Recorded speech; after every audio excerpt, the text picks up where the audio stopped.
Hello friends, good morning. എല്ലാവർക്കും നമസ്കാരം. ഇന്ന് നമ്മുടെ അക്കാഡമിയിലത്തെ ഫസ്റ്റ് ക്ലാസ് ആണ്. അതായത് നമ്മുടെ FM rapid revision batch start ചെയ്തിരിക്കുകയാണ്.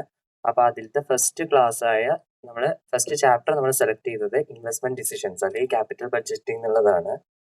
അപ്പോൾ ഈ ഒരു ക്ലാസ് പ്യൂർലി മലയാളത്തിലായിരിക്കും. അപ്പോൾ ഫുൾ നമ്മളെല്ലാം മലയാളത്തിലാണ്, ഡീറ്റെയിൽഡ് ആയിട്ട് നമ്മൾ മലയാളത്തിൽ റിവൈസ് ചെയ്യാൻ പോവുകയാണ്. ഇനി ഇതിന്റെ ഇംഗ്ലീഷ് ക്ലാസ് ഞാൻ വേറെ നമ്മുടെ യൂട്യൂബ് ചാനലുണ്ട്, നമ്മുടെ ബ്ലൂ കോമറ്റ് അക്കാഡമിയിൽ നമ്മുടെ യൂട്യൂബ് ചാനലിൽ ഇംഗ്ലീഷ് സെപ്പറേറ്റ് ക്ലാസ് ഉണ്ട്. അത് പോയി ഇംഗ്ലീഷ് വേണമെന്നുള്ളവർക്ക് അത് ചെക്ക് ചെയ്യാം. അപ്പൊ നമുക്ക് ഇവിടെ സ്റ്റാർട്ട് ചെയ്യാം. ചാപ്റ്റർ 7 ICI മോഡ്യൂൾ പ്രകാരം CAക്ക് പറയുന്ന ഒരു മെറ്റീരിയൽ അനുസരിച്ചാണ് ഞാൻ ഇട്ടത്. ചാപ്റ്റർ 7 ആണ് ഇൻവെസ്റ്റ്മെന്റ് ഡിസിഷൻസ്, അതിന്റെ അല്ലെങ്കിൽ ക്യാപിറ്റൽ ബഡ്ജറ്റിംഗ്. അപ്പൊ ഈ ഒരു റിവിഷൻ സ്റ്റാർട്ട് ചെയ്യുന്ന മുമ്പ് ഞാൻ ആദ്യം പറയാൻ പോകുന്നത് ഈ റിവിഷൻ ആർക്കൊക്കെ ബെനിഫിഷ്യൽ ആവും എന്നുള്ളതാണ്. അപ്പൊ ഈ റിവിഷൻ എന്ന് പറയുന്നത് നമ്മൾ സ്വാഭാവികമായിട്ട് നമ്മൾ റിവിഷൻ എന്നൊക്കെ പറയുമ്പോൾ നമുക്ക് സാധാരണ നമുക്ക് ഒരു റിവിഷൻ എന്ന് പറഞ്ഞാൽ നമ്മൾ എല്ലാം പഠിച്ചു കഴിഞ്ഞിട്ട് അതില് പിന്നെ നമ്മൾ റിവൈസ് ചെയ്യാണ്. കൺസെപ്റ്റ്സ് നമ്മൾ റിവൈസ് ചെയ്ത് എല്ലാം നമ്മൾ പഠിച്ചു കഴിഞ്ഞാൽ അന്ന് കോർത്തിണക്കാൻ വേണ്ടി നമ്മൾ ചെയ്യണതാണ് റിവിഷൻ. അപ്പോൾ ഈ ഒരു റിവിഷൻ കാണുന്ന മുമ്പ് പലർക്കും ഡൗട്ട് ഉണ്ടാവും. ആസ് ഇൻ നമുക്ക് എല്ലാം പഠിച്ചു കഴിഞ്ഞവർക്ക് മാത്രമേ ഇത് കാണാൻ പറ്റുള്ളൂ, അല്ലെങ്കിൽ ഇനി ഏതെങ്കിലും കൺസെപ്റ്റ്സ് എനിക്ക് അറിയില്ലെങ്കിൽ ഈ റിവിഷൻ കാണുമ്പോൾ അത് എനിക്ക് മനസ്സിലാവോ, അങ്ങനെയൊക്കെ ചില ഡൗട്ട്സ് ഉണ്ടാവും. അപ്പൊ അങ്ങനത്തെ ഒരു സോർട്ട് ഓഫ് ടെൻഷൻ നമ്മുടെ ഈ റിവിഷനിൽ ഇല്ല. നമ്മുടെ ഒരു അപ്രോച്ച് എന്ന് പറയുന്നത് ഒരു വെറൈറ്റി അപ്രോച്ച് ആണ്, കുറച്ച് ഡിഫറെന്റ് ആണ്. സാധാരണ റിവിഷൻ എന്ന് പറയുമ്പോൾ നമ്മൾ എല്ലാം ഒരു അങ്ങനത്തെ ഒരു പോയിന്റ് ഓഫ് വ്യൂവിലാണ് ക്രിയേറ്റ് ചെയ്യുക. ആസ് ഇൻ ഒരാൾ പഠിച്ചു കഴിഞ്ഞവർക്ക് മാത്രമേ മനസ്സിലാവുള്ളൂ എന്നുള്ളതാണ് പൊതുവെ. പക്ഷെ ഈ റിവിഷൻ അങ്ങനെയല്ല. നമ്മുടെ നോട്ട്സ് വെച്ചിട്ട് നമ്മൾ റിവൈസ് ചെയ്യാണ്. നമ്മുടെ ഹാൻഡ് റിട്ടൺ നോട്ട്സ് ആണ്. ഞാൻ നമ്മുടെ വാട്സപ്പ് ഗ്രൂപ്പിൽ ഇത് ഷെയർ ചെയ്തിട്ടുണ്ട്. നമ്മുടെ അക്കാഡമിന്റെ വാട്സപ്പ് ഗ്രൂപ്പിൽ ഉണ്ട്, ഇത് അപ്ലോഡ് ചെയ്തിട്ടുണ്ട്. അതിൽ ഇത് ചെക്ക് ചെയ്താൽ നമ്മുടെ അങ്ങനത്തെ ഒരു പ്രത്യേക ഒരു ഫോർമാറ്റിലാണ് നമ്മൾ ഈ ഹാൻഡ് റിട്ടൺ നോട്ട്സ് പ്രിപ്പയർ ചെയ്തിട്ടുള്ളത്. അതായത് ഈ റിവിഷൻ ആർക്കൊക്കെ ഉപകാരപ്പെടും എന്നുള്ളതാണ്. ഒന്നാമത്, നമ്മൾ ഫ്രഷ് ആയിട്ട് May 25 അറ്റംപ്റ്റ് CAയുടെ കേസിൽ CAക്കാര് അല്ലെങ്കിൽ CMAക്കാര്, രണ്ട് CAയും ആസ് വെൽ ആസ് CMA രണ്ടുപേർക്കും ബെനിഫിഷ്യൽ ആയ ഒരു റിവിഷൻ ആണ് ഇത്. അപ്പൊ CAക്കാരാണെങ്കിൽ ഇനി അപ്കമിങ് May 25 അറ്റംപ്റ്റില്, ഇനി അല്ല CMAക്കാരാണെങ്കിൽ June 25 അറ്റംപ്റ്റില്, ഈ രണ്ടുപേർക്കും, അതായത് ആദ്യമായിട്ട് മെയ്ഡൻ അറ്റംപ്റ്റ് മെയിൽ എഴുതാൻ പോവാണ്. നിങ്ങൾ ഫൗണ്ടേഷൻ സെപ്റ്റംബറിൽ പാസ്സായവരാണെന്നുണ്ടെങ്കിൽ definitely you can benefit from this revision. ഇനി ഇതിൽ തന്നെ പഠിച്ചു കഴിഞ്ഞവരും ഉണ്ടാവും, പഠിച്ചു കഴിയാത്തവരും ഉണ്ടാവും. അപ്പോ നിങ്ങൾ ഇങ്ങനത്തെ ഒരാളാണെന്നുണ്ടെങ്കിൽ, അതായത് നിങ്ങൾ ആദ്യം ഇത് മുഴുവൻ പഠിച്ചു കഴിഞ്ഞിട്ടാണ് വരുന്നതെന്നുണ്ടെങ്കിൽ ഈ റിവിഷൻ നിങ്ങൾക്ക് ബെനിഫിഷ്യൽ ആണ്. കാരണം ഇതിൽ നിങ്ങൾ പഠിച്ചതൊക്കെ കോർത്തിണക്കാൻ പറ്റിയൊരു രീതിയിൽ നമ്മൾ നോട്ട്സ് പ്രിപ്പയർ ചെയ്തു. അപ്പൊ നിങ്ങൾക്ക് ഓരോ പോയിന്റ്സ് കാണുമ്പോൾ നമുക്ക് പഠിച്ചത് ഇങ്ങനെ റീകളക്ട് ചെയ്ത് കണക്ട് ചെയ്ത് സിങ്ക് ചെയ്ത് പോകാൻ പറ്റും. ഇനിയല്ല നിങ്ങൾ കുറച്ചേ പഠിച്ചിട്ടുള്ളൂ എന്നുണ്ടെങ്കിൽ, അതായത് അവിടെ ഇവിടെയായിട്ട് കുറച്ച് പോയിന്റ്സ് ആണ്, അതായത് ഇൻവെസ്റ്റ്മെന്റ് ഡിസിഷൻ എന്നൊക്കെ ഉള്ള ഒരു ചാപ്റ്റർ പറഞ്ഞാൽ ഒരുപാട് ലെങ്തിയും ഒരുപാട് കോംപ്ലിക്കേറ്റഡ് ആയ കുറെ സംഭവങ്ങളുള്ള ഒരു ചാപ്റ്റർ ആണ്. അപ്പോൾ ആ ഒരു ചാപ്റ്ററിൽ നിങ്ങൾ ചില ഭാഗം സ്കിപ്പ് ചെയ്തിട്ടുണ്ടെങ്കിലും കുഴപ്പമില്ല, നിങ്ങൾ ഉള്ളത് വെച്ചിട്ട് ആ ഒരു ഇതുമായിട്ട് കണക്ട് ചെയ്ത് നിങ്ങൾക്ക് പോവാം, അതും ചെയ്യാം. ഇനി അല്ല നിങ്ങൾ ഈ ചാപ്റ്റർ പഠിച്ചിട്ടേ ഇല്ല, നിങ്ങൾ തുടങ്ങാൻ പോകുന്നേ ഉള്ളൂ വെച്ചാലും അവർക്കും ഒരു സോർട്ട് ഓഫ് ടെൻഷൻ ഇല്ല. എന്താ വെച്ചാൽ നമ്മുടെ നോട്ട്സ് പ്രിപ്പയർ ചെയ്തത് എന്താ വെച്ചാൽ അങ്ങനെയുള്ളവർക്ക്, അതായത് ആദ്യമായിട്ട് ഇത് കാണാൻ പോകുന്നവർക്ക് ഈ ഒരു നോട്ട്സ് കണ്ടാൽ അവർക്ക് എങ്ങനെ പഠിക്കണം, ഒരു പ്രിഫേസ് ആണിത്. അതായത് നമ്മളൊരു ബുക്കൊക്കെ വാങ്ങിയ, നമ്മുടെ സ്റ്റോറി ബുക്കോ നോവലോ എന്ത് വാങ്ങുകയാണെങ്കിലും അതിൽ നമ്മളൊരു പ്രിഫേസ് തന്നിട്ടുണ്ടാവും മുമ്പില്. എങ്ങനെയാണ് ആ കഥ, എന്താണ് അതിന്റെ ക്രക്സ്, എന്താ അതിൽ എന്താണ് അടങ്ങിയിരിക്കുന്ന ഒരു കണ്ടന്റ് എന്നുള്ളതൊക്കെ ഒരു ചുരുക്കി നമുക്ക് ഷോർട്ട് ആയിട്ട് മുമ്പിൽ എഴുതിയിട്ടുണ്ടാവും. അതേപോലെ തന്നെയാണ് ഈ ഒരു ഇത് you can see it as a preface, ഒരു ആമുഖം പോലെ ഈ ഒരു നോട്ട്സ് നിങ്ങൾക്ക് കാണാം. അപ്പൊ നിങ്ങൾക്ക് സ്റ്റഡി എങ്ങനെ ഈ ചാപ്റ്റർ അപ്രോച്ച് ചെയ്യണം, എങ്ങനെ ഈ ചാപ്റ്റർ പഠിക്കണം എന്നുള്ളത് നിങ്ങൾക്കൊരു ഐഡിയ നിങ്ങൾക്ക് കിട്ടും. അപ്പൊ അങ്ങനെയുള്ളവരാണെങ്കിൽ you are very lucky, because നിങ്ങൾ ഇതുവരെ സ്റ്റാർട്ട് ചെയ്തിട്ടില്ല. സ്റ്റാർട്ട് ചെയ്യുന്നതിന് മുമ്പ് നിങ്ങൾക്കൊരു ഐഡിയ കിട്ടിയിട്ട് പിന്നെ നിങ്ങൾ മെറ്റീരിയലും RTP MTP ഒക്കെ നിങ്ങൾ റെഫർ ചെയ്യുമ്പോൾ നിങ്ങൾക്ക് കുറച്ചുകൂടി ക്ലിയർ ആവും. ഓക്കെ, സോ അങ്ങനെയാണ് നമ്മുടെ ഈ ഒരു നോട്ട്സ്. പിന്നെ പറയണത്, നമ്മുടെ പറഞ്ഞു മെയ് അല്ലെങ്കിൽ ജൂണിൽ എഴുതാൻ പോണവർക്ക് എഴുതാം. ഇനി ജനുവരിയിൽ എഴുതിയവര്, അതായത് ഇപ്പൊ കഴിഞ്ഞ CAയുടെ അറ്റംപ്റ്റ് ജനുവരിയിൽ കഴിഞ്ഞവര്, ഈ CMAക്കാരുടെ കേസ് ആണെങ്കിൽ ഇപ്പൊ കഴിഞ്ഞ December 24 അറ്റംപ്റ്റ് ആണ്, അതിൽ എഴുതി കഴിഞ്ഞു. പക്ഷെ ഈ ഒരു സെക്കൻഡ് ഗ്രൂപ്പ്, അതായത് FM പൊതുവെ സെക്കൻഡ് ഗ്രൂപ്പിലാണ്. ഈ ഒരു FM നിങ്ങൾക്ക് കിട്ടാൻ സാധ്യതയില്ല. അല്ലെങ്കിൽ സെക്കൻഡ് ഗ്രൂപ്പ് പാസ്സാവാനുള്ള ചാൻസ് കുറവാണ് എന്നുള്ളത് തോന്നുന്ന കുട്ടികള്. അപ്പൊ അവര് മെല്ലെ സ്റ്റാർട്ട് ചെയ്യാൻ തുടങ്ങിയിട്ടുണ്ടാവും. പഠിത്തവും ഇതൊക്കെ. ഗ്രൂപ്പ് 2 ഒക്കെ ഒന്നുകൂടി റെഫർ ചെയ്യാൻ തുടങ്ങിയിട്ടുണ്ടാവും. അവർക്കും ഈ ഒരു ഇത് ബെനിഫിഷ്യൽ ആണ്. Okay. So let's not waste any more time. നമുക്ക് ഡയറക്റ്റ് ആയിട്ട് നമുക്ക് എന്ത് ചെയ്യാം? നമുക്ക് ഈ ഒരു ചാപ്റ്ററിലേക്ക് പോവാം. So chapter 7 investment decisions. അപ്പോൾ ബിഫോർ സ്റ്റാർട്ടിങ് ദ റിവിഷൻ നമ്മൾ ഒരു കാര്യം പറയാനുള്ളത് എന്താ വെച്ചാൽ, നമ്മൾ യൂഷ്വലി റിവിഷൻ എന്ന് പറയുമ്പോൾ it's just A sinking of concepts ആണ്. നിങ്ങൾ പഠിച്ച എന്തൊക്കെയാണ് അത് സിങ്ക് ചെയ്യാണ്, ഞാൻ പറഞ്ഞ പോലെ. അപ്പോൾ ഇതിൽ നിങ്ങൾ കുറെ പ്രോബ്ലംസ് ചെയ്തിട്ടുണ്ടാവും. നിങ്ങൾ പഠിക്കുന്നത് നിങ്ങളാണ്. അപ്പോൾ നിങ്ങൾ ഒരുപാട് പ്രോബ്ലംസ് ചെയ്ത് പഠിച്ചിട്ടുണ്ടാവും. ഇതിന്റെ ഇക്വേഷൻസ് എഴുതി പഠിച്ചിട്ടുണ്ടാവും. പിന്നെ RTPs, MTPs നിങ്ങൾ ക്വസ്റ്റ്യൻസ് ഒരുപാട് നോക്കി റെഫർ ചെയ്യുകയൊക്കെ ചെയ്തിട്ടുണ്ടാവും. നമ്മുടെ പർപ്പസ് എന്ന് പറയുന്നത് ക്വസ്റ്റ്യൻസ് ചെയ്യുക എന്നുള്ളതിന് ഉപരി നമ്മൾ എന്താ വെച്ചാൽ എന്തൊക്കെ അതിൽ ഇമ്പോർട്ടന്റ് ആയ പോയിന്റ്സ് ഉണ്ടോ, അതിൽ എന്തൊക്കെ ഹാർഡായി തോന്നുന്നുണ്ടോ, അതിനെ എങ്ങനെ സിംപ്ലിഫൈ ചെയ്ത് എങ്ങനെ പഠിക്കുക, അതൊക്കെ എങ്ങനെ കണക്ട് ചെയ്ത് പഠിക്കുക, ഈസി ആയിട്ട് എങ്ങനെ നമുക്കത് മനസ്സിലാക്കുക എന്നുള്ളതാണ് നമ്മുടെ പ്രധാന പർപ്പസ് എന്ന് പറയുന്നത്. അപ്പോൾ ഇതിൽ നമ്മൾ ക്വസ്റ്റ്യൻസ് ചെയ്ത് പഠിക്കുക അല്ലെങ്കിൽ എക്സാമ്പിൾസ് ഇട്ട് പഠിക്കുക എന്നുള്ളതൊന്നും നമ്മുടെ ഒരു ഇതിൽ വരുന്നില്ല.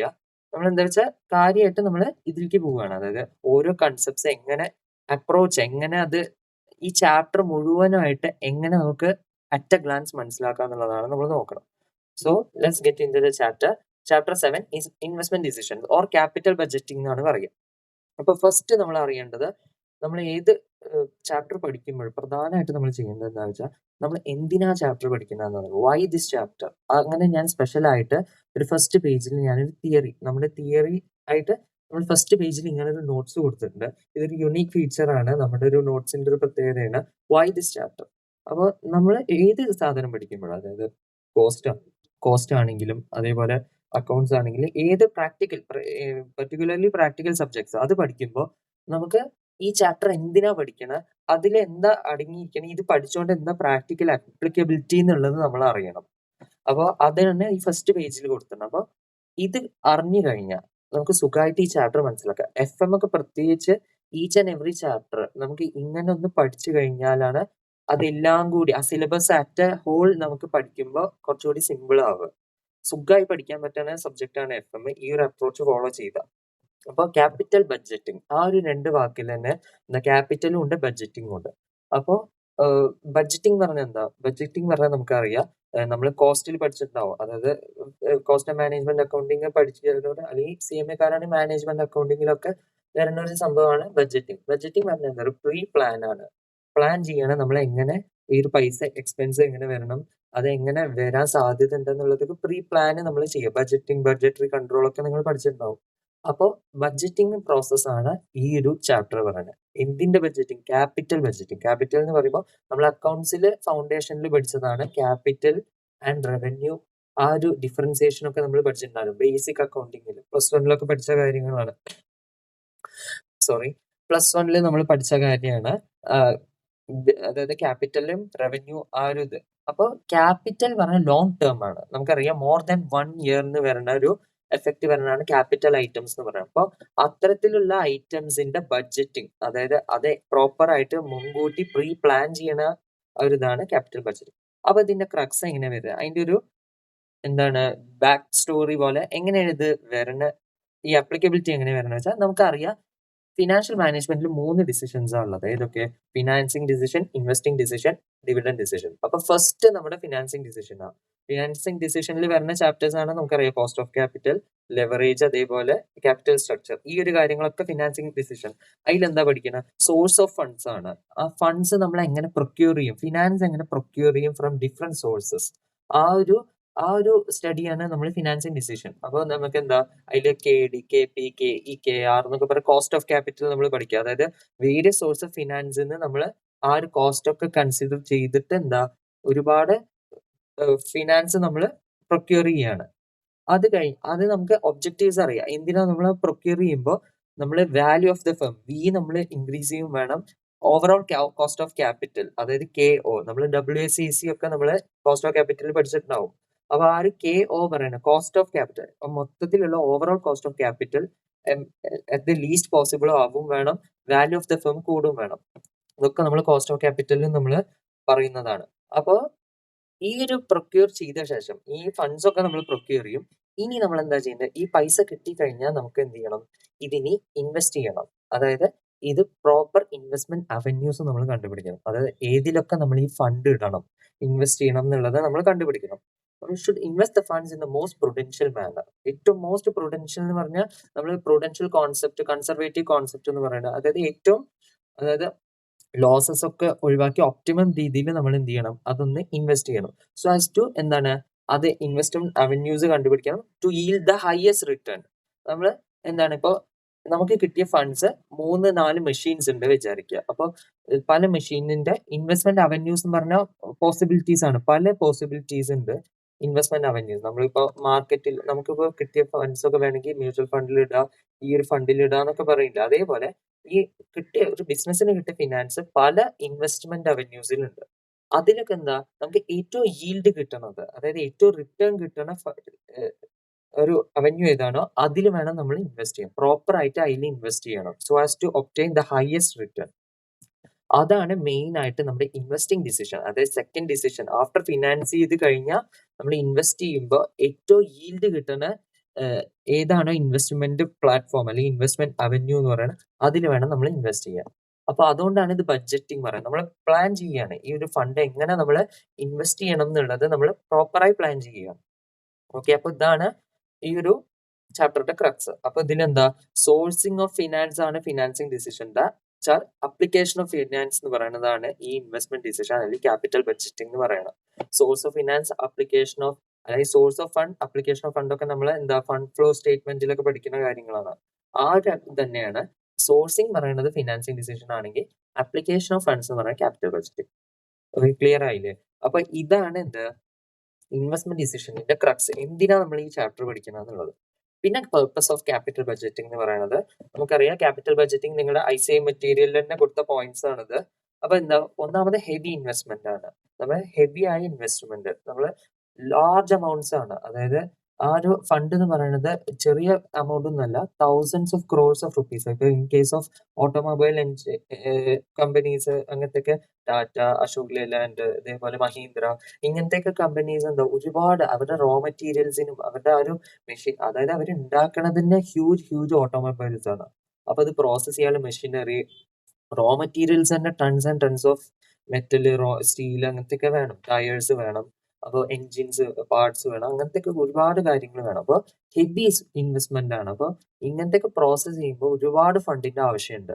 പിന്നെ എഫക്ട് ഓൺ ലോങ് ടേം നമ്മൾ പറഞ്ഞു. ക്യാപിറ്റൽ ബഡ്ജറ്റിംഗ് തന്നെ നമ്മൾ ആദ്യം തന്നെ പറഞ്ഞു. അപ്പൊ ക്യാപിറ്റൽ പറഞ്ഞത് മോർ ദാൻ 1 ഇയർ ആണ്.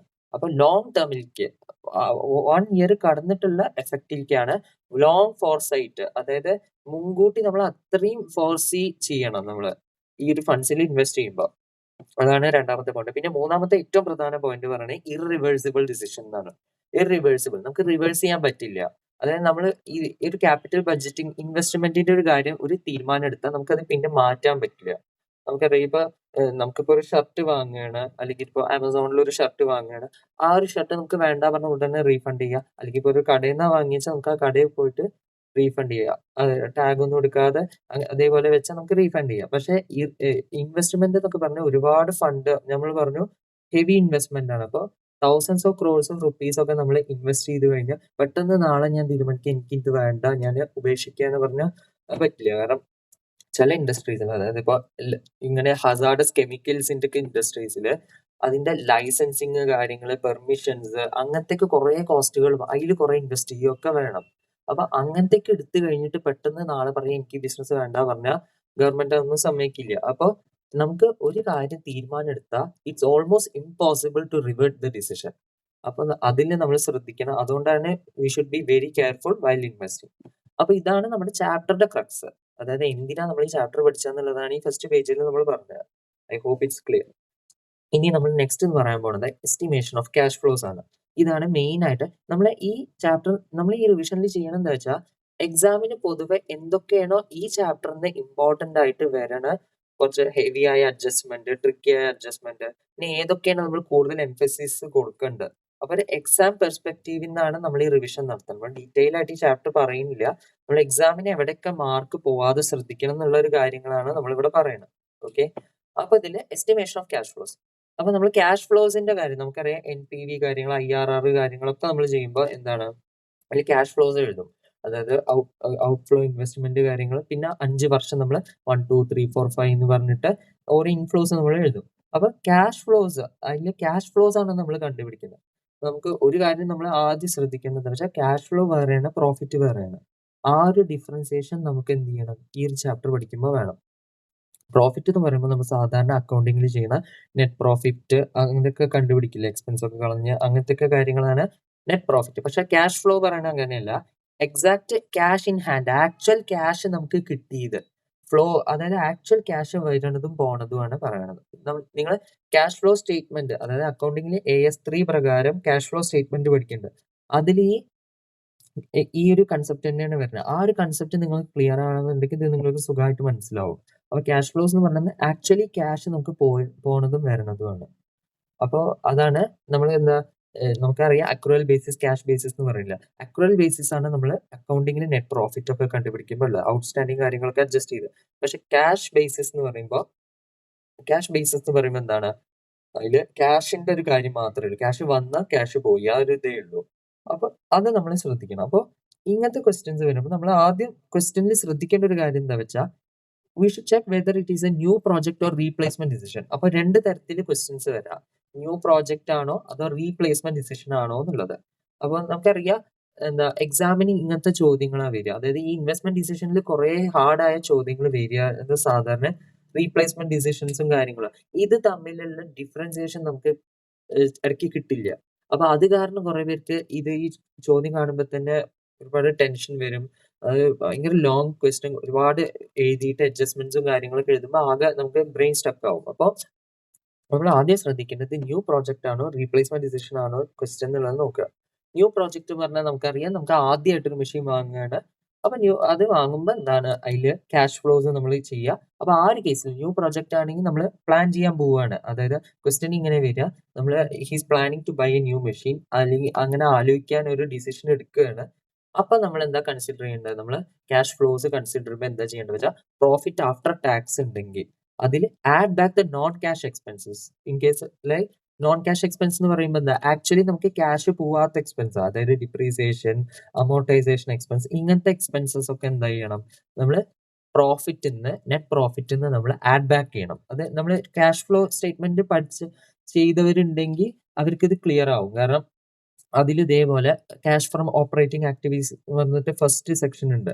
അതിലെന്താ നെറ്റ് പ്രോഫിറ്റിൽ ഇതൊക്കെ എന്താ add back adjustments for non cash expense, like depreciation, amortization expense ഒക്കെ നമ്മൾ ആഡ് ബാക്ക് ചെയ്യണം. നമ്മൾ ക്യാഷ് ഫ്രം ഓപ്പറേറ്റിംഗ് ആക്ടിവിറ്റീസിൽ ചെയ്യുമ്പോൾ അതേ കൺസെപ്റ്റ് ആണ് ഇവിടെ വരുന്നത്. അതായത് ക്വസ്റ്റ്യൻ ചിലപ്പോൾ ട്രിക്കി ആയി തരും. ഡയറക്റ്റ് ആയിട്ട് ക്യാഷ് ഫ്ലോസ് തരാറുണ്ട്, അപ്പൊ നമുക്കൊന്നും ചെയ്യാനില്ല. ഇൻ കേസ് ഇൻഡയറക്റ്റ് ആയിട്ട് നമ്മൾ പ്രോഫിറ്റ് ആ തന്നാ വിചാരിക്കുക, അതായത് പ്രോഫിറ്റ് ആഫ്റ്റർ ടാക്സ് ആ തന്നു വെച്ചാൽ we should add back the non cash expense. അതാണ് നമ്മളൊന്ന് ശ്രദ്ധിക്കേണ്ട ഒരു കാര്യം. അതാണ് ക്യാഷ് ഫ്ലോയും അതേപോലെ ഈ നെറ്റ് പ്രോഫിറ്റ് ക്യാഷ് ഫ്ലോയും തമ്മിലുള്ള ഡിഫറൻസിയേഷൻ നമ്മൾ കണ്ടുപിടിക്കുന്നത്. ഇനി ന്യൂ പ്രോജക്റ്റിന്റെ കേസാണ് ഇത്. ഇനി in case of replacement decision എന്ന് പറയുമ്പോൾ എന്താണ്, നമ്മളൊരു റീപ്ലേസ്മെന്റ് ആണ് നമ്മളിവിടെ നടത്തുന്നത്. അതായത് നമുക്ക് ഓൾറെഡി ഒരു ഓൾഡ് മെഷീനും ഉണ്ടാവും, ഒരു ന്യൂ മെഷീനും ഉണ്ടാവും. അങ്ങനത്തെ ക്വസ്റ്റ്യൻസ് വരുമ്പോൾ these come under replacement decision. അപ്പോൾ നമ്മളവിടെ റീപ്ലേസ് ചെയ്യുക എന്നുള്ളൊരു കൺസെപ്റ്റ് ആണ്. അതായത് നമുക്ക് ഓൾറെഡി ഒരു മെഷീൻ ഉണ്ടായിരുന്നു, ഓൾഡ് മെഷീൻ ഉണ്ട്, അതിൽ ഇങ്ങനെയൊക്കെയാണ് കാര്യങ്ങളെന്ന് തരും. The company is planning to replace the machine with a new one. അപ്പോൾ പുതിയൊരു മെഷീൻ ഉണ്ട്, അപ്പൊ അതില് പുതിയതാക്കുമ്പോഴുള്ള ഗെയിനോ ലോസോ എന്താണ് എന്നുള്ളതാണ് നമ്മൾ നോക്കേണ്ടത്. അങ്ങനത്തെ ക്വസ്റ്റ്യൻസ് ആണ്. ഇപ്പൊ കഴിഞ്ഞ എൻ്റെ ഒരു ഓർമ്മയിൽ May 24 അറ്റംപ്റ്റിൽ ഇങ്ങനത്തെ ഒരു ക്വസ്റ്റ്യൻ വന്നിട്ടുണ്ടായിരുന്നു തോന്നുന്നു, replacement decision. I'm not sure, May 24 ആണെന്ന് എൻ്റെ ഓർമ്മ. അതിൽ റീപ്ലേസ്മെന്റ് ഡിസിഷന്റെ ഒരു ക്വസ്റ്റ്യൻ, ഇനി അതിന്റെ മുമ്പത്തെ ആണോ എനിക്ക് ഓർമ്മയില്ല. അപ്പൊ റീപ്ലേസ്മെന്റ് ഡിസിഷൻ അത് നമ്മൾ റീപ്ലേസ് ചെയ്യാണ്, നമ്മൾ പുതിയൊരു മെഷീൻ കൊണ്ടുവരുമ്പോൾ അതിലെന്തൊക്കെ ചെയ്യും. അപ്പൊ അങ്ങനത്തെ ഒക്കെ ഒരു ക്വസ്റ്റ്യൻ വരുമ്പോൾ നമ്മൾ എന്താ ചെയ്യേണ്ടത്, compare between the yields of the old and new investment. ഇങ്ങനത്തെ നമ്മൾ രണ്ട് കമ്പാരിസൺ നടത്തുമ്പോൾ അതിന്റെ ഇടയിലുള്ള മാർജിനൽ എഫക്ട് മാത്രം നമ്മൾ കൺസിഡർ ചെയ്യാൻ പാടുള്ളൂ. ഓക്കെ, നമ്മൾ മാർജിനൽ, അതായത് അതിൽ വരുന്ന ചേഞ്ച് മാത്രം നമുക്ക് എടുക്കണ്ടു. അതിലാണ് നമ്മൾ എന്ത് ചെയ്യേണ്ട, അഡ്ജസ്റ്റ്മെന്റ്സും കാര്യങ്ങളും NPV ഒക്കെ ചെയ്യേണ്ടത് നമ്മൾ only in that marginal effect. അപ്പൊ എന്താ കമ്പയർ ചെയ്യുക ഓൾഡ് ന്യൂ.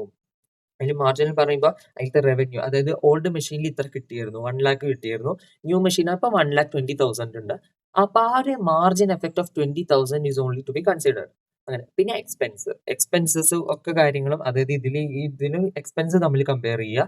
പിന്നെ ഡിപ്രീസിയേഷൻ, ടാക്സസ്, ഇതൊക്കെ നമുക്ക് മാർജിനൽ എഫക്റ്റേ നമുക്ക് നോക്കണ്ട, അതായത് തമ്മിൽ എന്താ വ്യത്യാസം വരണം ആ ഒരു കാര്യം മാത്രമേ നമുക്ക് ചെയ്യാറുള്ളൂ. ഓക്കെ, അപ്പൊ അതാണ് നമ്മൾ ശ്രദ്ധിക്കേണ്ടത്. റീപ്ലേസ്മെന്റ് ഡിസിഷൻ ആണെന്നുണ്ടെങ്കിൽ we should only consider the differential effect or the marginal effect between the old and the new one. Okay, അപ്പോൾ അത് നമ്മൾ ശ്രദ്ധിക്കുക. പിന്നെന്താ നെക്സ്റ്റ് എന്ന് പറയുന്നത്, നമുക്ക് കുറച്ച് അഡ്ജസ്റ്റ്മെന്റ്സ് തരും. അത് നമുക്ക് ഡയറക്റ്റ് ആയിട്ട് നമുക്ക് നമ്മുടെ സിമ്പിൾ ആയ പ്രോബ്ലംസ്, ഇപ്പോൾ ബികോം ലെവലിലുള്ള പ്രോബ്ലംസ് ഒക്കെ ആണെങ്കിൽ നമുക്ക് NPV നമുക്ക് ക്യാഷ് ഫ്ലോസ് ആയിട്ട് ഡയറക്റ്റ് ആയി തരും. അത് നമുക്ക് NPV കണ്ടുപിടിക്കേ വേണ്ടു. പക്ഷെ കുറെ ഇൻവെസ്റ്റ്മെന്റ് ഡിസിഷനിൽ പൊതുവെ ഹാർഡ് ആയ ക്വസ്റ്റ്യൻസ് വരിക എന്നുള്ളത് ഈ ഒരു കാര്യത്തിൽ, അതായത് കുറച്ച് അഡ്ജസ്റ്റ്മെന്റ്സ് ചെയ്തിട്ട് വേണം ചിലപ്പോൾ ചെയ്യാൻ. അപ്പൊ എന്തൊക്കെ തരത്തിലാണ് വരിക, അതായത് ഓപ്പർച്യൂണിറ്റി കോസ്റ്റ്, ഇഫ് എനി, ഇങ്ങനെ ഓപ്പർച്യൂണിറ്റി കോസ്റ്റിന്റെ എന്തെങ്കിലും തന്നിട്ടുണ്ടെന്നുണ്ടെങ്കിൽ അതൊരു ക്യാഷ് ഔട്ട് ഫ്ലോ ആയിട്ടാണ് നമ്മൾ കൺസിഡർ ചെയ്യുക. ഓപ്പർച്യൂണിറ്റി കോസ്റ്റ് എന്ന് പറഞ്ഞാൽ എന്താ, അതായത് next best cost sacrificed or forgone ആണ്. അപ്പോൾ നമ്മളിപ്പോ ഈ ഒരു കമ്പാരിസണിലൊക്കെ കേസിലൊക്കെ നമുക്ക് വരും, അതായത് ഇപ്പോൾ ഓൾഡ് മെഷീൻ നമ്മൾ യൂസ് ചെയ്യണ സമയത്ത് അത് നമുക്ക് ലീസിന് കൊടുത്തൊരു ഇൻകം ഉണ്ടായിരുന്നു, പക്ഷെ ന്യൂ മെഷീൻ വന്നാൽ ആ ഒരു കാര്യം നടക്കില്ല. അങ്ങനത്തെയൊക്കെ ക്വസ്റ്റ്യൻസ് വരാറുണ്ട്. അപ്പൊ അവിടെ ഈ ഓപ്പർച്യൂണിറ്റി കോസ്റ്റ് ആണ് അവർ ഇംപ്ലിസിറ്റ് ആയി കൊടുത്തിട്ടുണ്ട്. അപ്പൊ പഴയ മെഷീനിൽ ആ ഒരു ബെനിഫിറ്റ് ഉണ്ടായിരുന്നു. അങ്ങനെ ചെയ്യുമ്പോൾ ആ ഒരു എന്താണ് ഒരു ലീസിന് കൊടുക്കാൻ പറ്റിയിരുന്നു, അത് റെന്റിന് കിട്ടിയിരുന്നു, അതിൽ കുറച്ച് റെന്റൽ ഇൻകം, ലീസ് ഇൻകം കിട്ടിയിരുന്നു. പക്ഷെ ന്യൂ മെഷീനിൽ അത് പറ്റില്ല. ന്യൂ മെഷീനിൽ അങ്ങനത്തെ ലീസ് കൊടുക്കാനൊന്നും പറ്റില്ല. അപ്പൊ ഈ പണ്ട് കിട്ടിയിരുന്ന ഒരു ബെനിഫിറ്റ് ഇപ്പൊ സാക്രിഫൈസ് ചെയ്തിട്ടാണ് നമ്മൾ ഈ ന്യൂ മെഷീൻ വാങ്ങിയത്. അപ്പൊ ആ ഒരു സാക്രിഫൈസും it should be considered as a cost, അതൊരു കോസ്റ്റ് ആയിട്ട് നമ്മൾ എടുക്കണം. അപ്പൊ ഓപ്പർച്യൂണിറ്റി കോസ്റ്റ് ഇങ്ങനത്തെ ഒരു കേസ് ഉണ്ടെങ്കിൽ അത് ക്യാഷ് ഔട്ട് ഫ്ലോ ആണ്, കാരണം അത് നമുക്ക് കയ്യിൽ നിന്ന് പോണതാണ്. അപ്പൊ should be taken as A out flow. ഇനി വർക്കിംഗ് ക്യാപിറ്റലിന്റെ അഡ്ജസ്റ്റ്മെന്റ് നമുക്ക് ക്വസ്റ്റ്യനിൽ വരും. ചിലപ്പോൾ വർക്കിംഗ് ക്യാപിറ്റൽ എന്താ, ഇനീഷ്യൽ പീരീഡിൽ വർക്കിംഗ് ക്യാപിറ്റൽ ഇൻവെസ്റ്റ് ചെയ്യും, അതായത് ആദ്യത്തെ പീരീഡ്, അതായത് ഇൻവെസ്റ്റ്മെന്റ് നടത്തുന്ന സമയത്ത് കുറച്ച് വർക്കിംഗ് ക്യാപിറ്റൽ. വർക്കിംഗ് ക്യാപിറ്റൽ പറയുമ്പോൾ എന്താ, ഡേ ടു ഡേ റിക്വയർമെന്റ്സിന് നമ്മൾ എന്ത് ചെയ്യാണ്, ആ ഒരു കുറച്ച് ഡേ ടു ഡേ ഓപ്പറേഷൻസും കാര്യങ്ങൾക്ക് കുറച്ച് ഫണ്ട്, ഒരു പെറ്റി ക്യാഷ് എന്നുള്ള ഒരു ലോജിക് പോലെയാണ് വരിക. പക്ഷെ ഇത് ഒരു ഹൈ ഇൻവെസ്റ്റ്മെന്റ് ഉള്ളതാണ് വർക്കിംഗ് ക്യാപിറ്റൽ എന്ന് പറയുന്നതേ ഉള്ളൂ. അപ്പോൾ നമ്മള് ഡേ ടു ഡേ ആൾക്കാർ കുറച്ച് ഓപ്പറേറ്റിംഗ് എക്സ്പെൻസ്, അതിൽ ചെറിയൊരു ഓപ്പറേഷൻ കാര്യങ്ങളൊക്കെ ഡേ ടു ഡേ നമുക്ക് റൺ ചെയ്യാനുള്ള ഫണ്ട്, റോൾ ചെയ്യാനുള്ള ഫണ്ട് നമുക്ക് അതിൽ ഇട്ട് വെക്കും, അതായത് നമ്മൾ നടത്താൻ വേണ്ടി.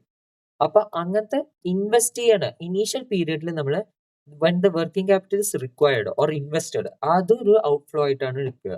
പക്ഷെ നമ്മള് ലാസ്റ്റ് പീരീഡിൽ ചിലപ്പോൾ എന്താ, ലാസ്റ്റ് പീരീഡിൽ അവർ പറയും ഈ വർക്കിംഗ് ക്യാപിറ്റൽ റിലീസ് ചെയ്തു എന്ന് പറയും. അപ്പൊ റിലീസ് ചെയ്യാൻ പറഞ്ഞാൽ നമ്മൾ അതിന്റെ ലോജിക് എന്താ വെച്ചാൽ സിമ്പിൾ ആണ്. നമ്മൾ ഈ ഇതെല്ലാം കഴിഞ്ഞു കഴിഞ്ഞാൽ, ഈ ഇൻവെസ്റ്റ്മെന്റിന്റെ പർപ്പസ് കഴിഞ്ഞാൽ, ആ ഒരു 5 പീരീഡ് പർപ്പസ് കഴിഞ്ഞാൽ ഇനി അതിൽ നമുക്ക് ഫണ്ട് ഇട്ട് വെക്കേണ്ട ആവശ്യമില്ല. അപ്പൊ നമുക്ക് അതിൽ എക്സസ് ഫണ്ട് ഉണ്ട്, ആ ഒരു നമ്മൾ ഇട്ട് വെച്ച ഫണ്ട് നമ്മൾ എന്ത് ചെയ്യും, അതിന്റെ കൂടെ എടുക്കും. കാരണം വി സീസ് ദ പ്രോജക്റ്റ്, നമ്മൾ സീസ് ചെയ്തുകൊണ്ട് നമുക്ക് ഇനി ആ ഫണ്ട് ആവശ്യമില്ല, അത് നമ്മൾ റിലീസ് ചെയ്യും, ടേക്ക് ബാക്ക് ചെയ്യും. അപ്പൊ അത് ചെയ്യുമ്പോൾ എന്താ, അതൊരു ക്യാഷ് ഇൻഫ്ലോ ആയിട്ടാണ് എടുക്കുക. റിവേഴ്സ് ചെയ്യുക, നമ്മൾ ഇടുന്ന സമയത്ത് അതൊരു ഔട്ട് ഫ്ലോ ആണ്. Working capital required in the initial പീരീഡിൽ അത് ഇൻവെസ്റ്റ് ചെയ്യുമ്പോൾ അത് ഔട്ട് ഫ്ലോ ആണെങ്കിൽ അത് റിലീസ് ചെയ്യുമ്പോൾ അത് റിവേഴ്സ് ചെയ്യുക, അപ്പൊ ഇൻഫ്ലോ ആവും in the final year period. ഇനി question, if the question is silent as to the release of working capital, ഇനി ക്വസ്റ്റ്യൻ ഒന്നും പറഞ്ഞിട്ടില്ല, വർക്കിംഗ് ക്യാപിറ്റൽ റിലീസ് ചെയ്തു എന്നുള്ള കാര്യം ഒന്നും പറഞ്ഞിട്ടില്ല എന്നുണ്ടെങ്കിൽ അത് we still assume it is released. Okay, അപ്പോൾ വർക്കിംഗ് ക്യാപിറ്റൽ അതായത് ഇൻവെസ്റ്റ് ചെയ്യുന്ന കാര്യം പറഞ്ഞാൽ മാത്രമേ നമുക്ക് ഇൻവെസ്റ്റിംഗിന്റെ കാര്യം ആലോചിക്കാനുള്ളൂ. പക്ഷെ ഇൻവെസ്റ്റ് ചെയ്തു, പക്ഷെ റിലീസിന്റെ കാര്യം ഒന്നും പറഞ്ഞിട്ടില്ല എന്നുണ്ടെങ്കിലും we have to assume it is release. കാരണം ലോജിക് അതാണ്, നമ്മൾ ഇട്ട് വെച്ചിട്ടുണ്ടെങ്കിൽ അത് അവിടെ ഐഡിലായി കിടക്കാതെ ലാസ്റ്റ് അത് എടുക്കണം എന്നാണ്. അപ്പോൾ നമ്മൾ ക്വസ്റ്റ്യൻ പറഞ്ഞിട്ടില്ല എന്നുണ്ടെങ്കിൽ നമ്മളത് റിലീസ് ചെയ്തു എന്നുള്ള അസംപ്ഷൻ എടുക്കണം.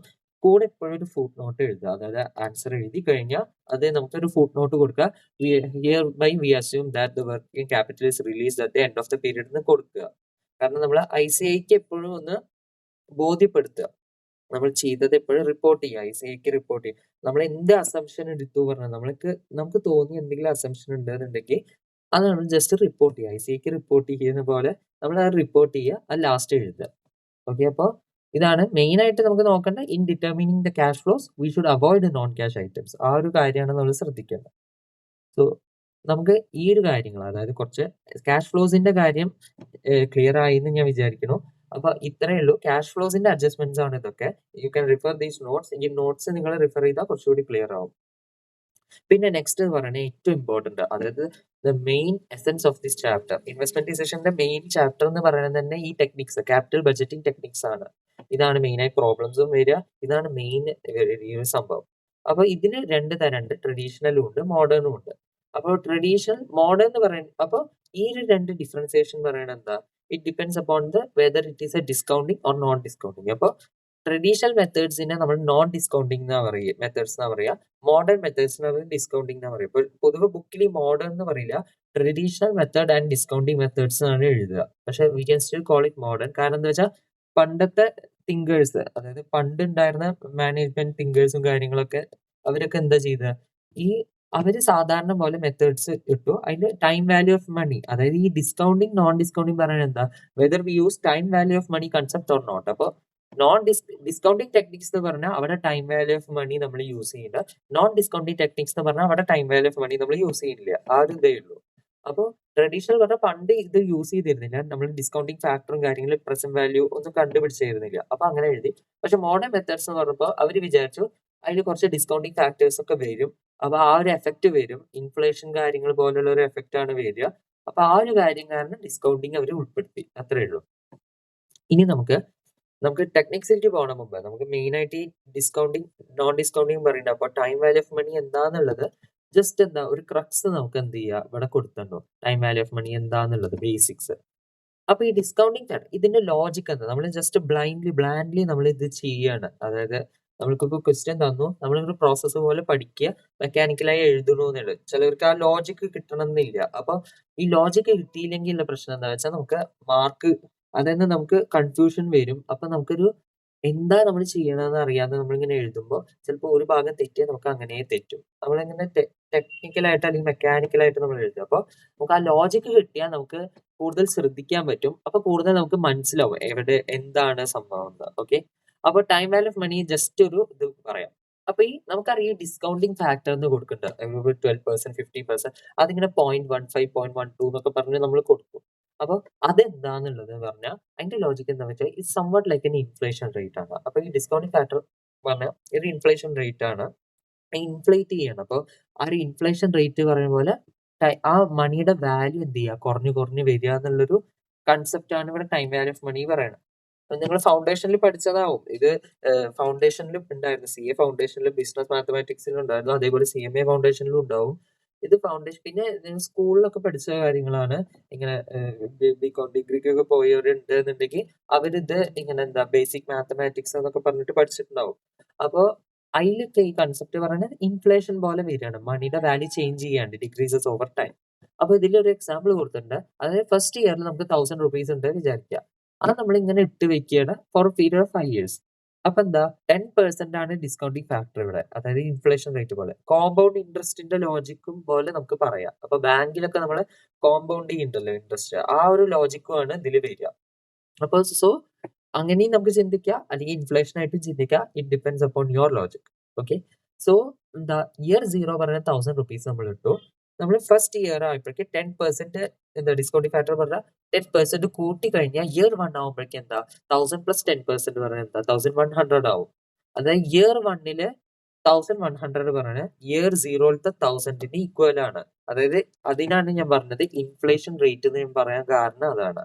അങ്ങനെ ചിന്തിച്ചാൽ നമുക്കിത് മനസ്സിലാവും. പിന്നെ ഇയർ 2 പറയുന്നത് എന്താണ്, നമുക്ക് 10% ഇനിയും കൂടും. അപ്പൊ എന്താ ഈ 10% അപ്പോൺ ദ കോമ്പൗണ്ടഡ് എമൗണ്ട് ആണ്. ഇയർ 1 ഓൾറെഡി 10% ആയി കോമ്പൗണ്ട് ആയി, അതിന്റെ മേലെയാണ് നമ്മൾ കോമ്പൗണ്ട് ചെയ്ത് ഇയർ 2 അപ്പൊ 1100ന്റെ 10% കൂട്ടി 1210 ആയി. പിന്നെ ഇയർ 3, ഇയർ 4 ഇതേപോലെ അതിന്റെ മുകളിൽ എന്ത് ചെയ്യാണ് കോമ്പൗണ്ട് ചെയ്യുമ്പോൾ. അപ്പൊ ഇയർ 4 ആകുമ്പോൾ 1464.1 ആയി.